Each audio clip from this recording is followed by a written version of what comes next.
अस्सलाम वालेकुम मेरे व्यूवर्स। लास्ट वीडियो में हमने हज़रत उमर बिन अल-खत्ताब रज़ियल्लाहु ताला अन्हु के दौरे खिलाफत के मुतालिक बात की थी और आज की इस वीडियो में हम हज़रत उस्मान इब्न अफ़्फ़ान रज़ियल्लाहु ताला अन्हु की शख्सियत के मुतालिक बात करेंगे। पिछली वीडियोस में आपने काफ़ी सपोर्ट दिखाया, आपका दिल से बहुत शुक्रिया और उम्मीद है आपको ये वीडियो भी पसंद आएगी। मेरा नाम है यासिर परवेज़ और आप देख रहे हैं खुलफ़ाए राशिदीन सीरीज़ का एपिसोड 5। सबसे पहले हज़रत उस्मान की पैदाइश। हज़रत उस्मान की पैदाइश 573 या 576 में हुई थी। आप बनु उमैया कबीले से थे जो कुरैश के अंडर आता था।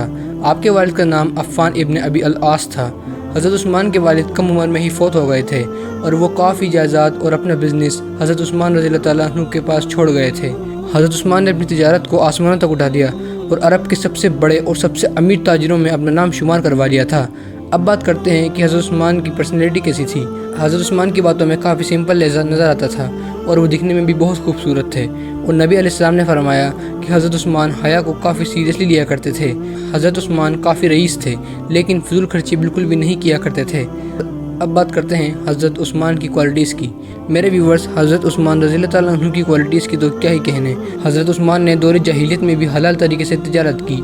पूरे अरब में बेहद कम ताजिर ही ऐसे थे जो हलाल तरीके से तिजारत किया करते थे, जैसे हज़रत अबू बकर और नबी अलैहिस्सलाम। और तो और हज़रत उस्मान ने इस्लाम लाने से पहले भी कभी शराब नहीं पी थी। उनका यह अक़ीदा था कि शराब से इज़्ज़त में कमी आती है, क्योंकि शराब पीने के बाद लोगों का अपने आप पर काबू नहीं रहता और शराब पीने वाला शख्स कुछ भी उल्टा सीधा बोलता रहता है, जिससे इज़्ज़त और तिजारत दोनों में कमी आती है। चलिए अब बात करते हैं कि हज़रत उस्मान इस्लाम कैसे लाए। मेरे व्यूअर्स, जब नबी अलैहिस्सलाम पर बिना किसी शक व शुबहत के यकीन करते हुए हज़रत अबू बकर इस्लाम लाए, तब उन्होंने तबलीग करना शुरू किया और अशरा मुबशरा में से 6 लोगों को इस्लाम की दावत दी और उनमें से हज़रत उस्मान इब्न अफ़्फ़ान रज़ियल्लाहु ताला अन्हु भी शामिल थे। हज़रत उस्मान छोटे शख्स थे जो इस्लाम लाए थे, मतलब वो बहुत पहले से नबी अलैहिस्सलाम के साथ थे। हज़रत उस्मान इब्न अफ़्फ़ान रज़ियल्लाहु ताला अन्हु हर मौके पर नबी अलैहिस्सलाम के साथ थे।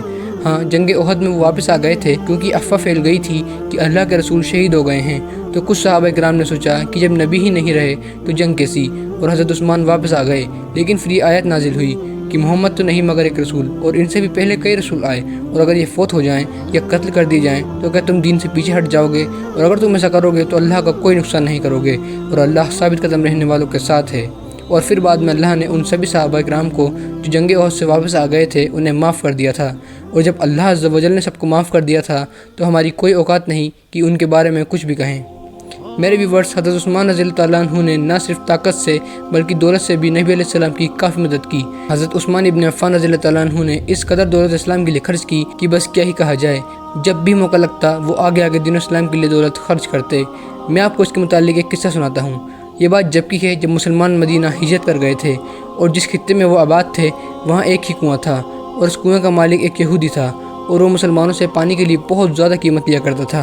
मुसलमान काफ़ी परेशान थे, लेकिन फिर एक दिन नबी अलैहिस्सलाम ने कहा, क्या कोई है जो इस कुएं को ख़रीद ले और जन्नत में इससे भी बेहतर कुआं हासिल कर ले? तब हज़रत उस्मान इब्न अफ़्फ़ान आगे आते हैं और उस यहूदी से कुएं का दाम पूछते हैं। उस यहूदी को वह कुआं बेचना न था, इसीलिए वो उस 100 दिनार के कुएं के दाम 5000 दिनार बताता है और सोचता है इतनी कीमत कौन देगा। लेकिन हज़रत उस्मान गनी उसे 5000 दिनार निकाल कर दे देते हैं और उस यहूदी से कहते हैं कि ये दाम तूने तेरी औकात के हिसाब से बताए, वरना मैं तो 40,000 दिनार लेकर आया था। मेरे व्यूवर्स, क्या आपको अंदाज़ा है 5000 दिनार वो भी नबी अलैहिस्सलाम के टाइम में कितने होते हैं? ये लगभग 10 करोड़ आयनार होंगे और 40,000 दिनार लगभग 80 करोड़ आयनार। तो वो अपने साथ 80 करोड़ रुपए लाए थे, जिसमें से उन्होंने 10 करोड़ दे दिए। ऐसे ही उन्हें नबी अलैहिस्सलाम से गनी का लक़ब हासिल नहीं हुआ। चलिए अब हज़रत उस्मान इब्न अफ़्फ़ान रज़ियल्लाहु ताला अन्हु की अचीवमेंट्स के मुतालिक बात करते हैं। मेरे व्यूवर्स, हज़रत उस्मान गनी अशरा मुबशरा में से थे। जिनको ये नहीं मालूम कि अशरा मुबशरा क्या है तो मैं उनको बता दूं कि अशरा मुबशरा में 10 सहाबा किराम शामिल हैं जिन्हें रसूलुल्लाह सल्लल्लाहु अलैहि वसल्लम ने दुनिया में ही जन्नत की बशारत दे दी थी। मतलब दुनिया में ही ऐलान कर दिया था कि ये 10 सहाबा जन्नती हैं और इनमें से एक हज़रत उस्मान इब्न अफ़्फ़ान भी थे। बाकी सहाबा किराम थे हज़रत अबू बकर सिद्दीक़, हज़रत उमर बिन अल-ख़त्ताब, हज़रत अली इब्न अबी तालिब, हज़रत तलहा बिन उबैदुल्लाह, हज़रत ज़ुबैर बिन अल-अव्वाम, हज़रत साद बिन अबी वक्कास, हज़रत अब्दुर्रहमान बिन औफ़, हज़रत सईद इब्न ज़ईद और हज़रत उबैदुल्लाह बिन अल-जर्राह रज़ियल्लाहु ताला अन्हु व अजमईन व अलैहिस्सलाम। इंटरेस्टिंग बात तो यह है कि हज़रत उस्मान को जन्नत की बशारत कई बार मिली और एक बार तो नबी अलैहिस्सलाम ने हज़रत उस्मान को हैरान कर देने वाली बशारत दी। असल में ये बात जब की है जब जंग रोमन एम्पायर से थी, जिसे हम बाइजेंटाइन एम्पायर के नाम से भी जानते हैं। बाइजेंटाइन एम्पायर उस वक्त की सुपर पावर थी। अब जंग क्योंकि सुपर पावर से थी, इसीलिए नबी अलैहिस्सलाम ने सभी सहाबा किराम को जंग में शामिल होने को कहा और सभी से इस्लाम के राह में दौलत खर्च करने को कहा। सभी सहाबा किराम ने चंदा दिया, लेकिन हज़रत उस्मान गनी रज़ियल्लाहु ताला अन्हु ने 1000 दिनार दिए, जो आज के लगभग 2.5 करोड़ या 2.75 करोड़ रुपए होते हैं। और नबी अलैहिस्सलाम ने उन दिनारों को अपने हाथों से उठाते हुए और गिराते हुए कहा कि उस्मान अब जन्नती है, इसके बाद चाहे जो करे। ज़रा सोचिए कितनी बड़ी कामयाबी है ये कि अल्लाह के हबीब के मुबारक मुंह से ये सुनना कि उस्मान जन्नती है, अब चाहे जो करे। सुभान अल्लाह। अब जन्नत की बशारत तो उनके अलावा 9 सहाबा किराम को भी मिली हुई थी, लेकिन हज़रत उस्मान के पास एक ऐसी अचीवमेंट भी थी जो उनके अलावा किसी और को हासिल न थी। जी हाँ, हज़रत आदम अलैहिस्सलाम से लेकर मोहम्मद रसूलुल्लाह सल्लल्लाहु अलैहि वसल्लम तक किसी भी अंबिया को ये फजीलत हासिल न थी।